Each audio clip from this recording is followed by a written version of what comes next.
Bonjour à tous, je vous propose aujourd'hui une vidéo sur la détermination du prix d'une entreprise. Cette fixation est très importante pour, par exemple, éviter un litige entre associés ou permettre une transmission de l'entreprise à un tiers ou à l'un des associés.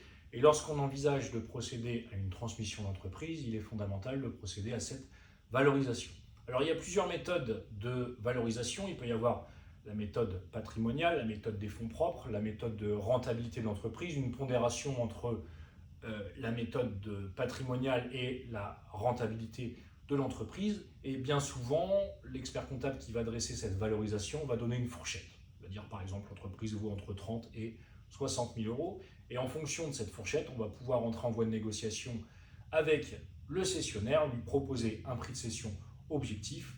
Mais il peut y avoir tout un tas de variables d'ajustement dans la détermination du prix de cession, puisque par exemple, est-ce que les créances inscrites dans le compte client ne doivent pas faire l'objet de dépréciation? Est-ce que les provisions inscrites, provisions pour risque, provisions pour litige, doivent faire l'objet d'une reprise de provision, ce qui peut avoir pour effet de faire varier la valorisation de l'entreprise?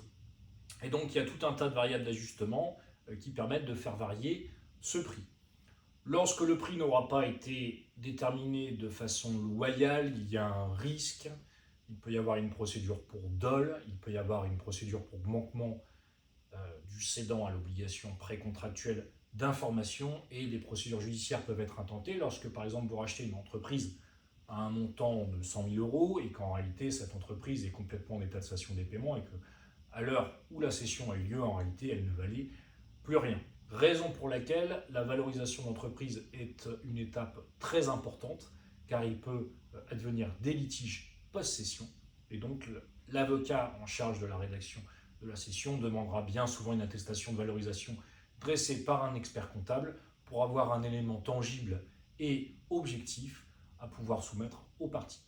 Voilà pour aujourd'hui, j'espère que cette vidéo vous aura plu et je vous souhaite une excellente journée.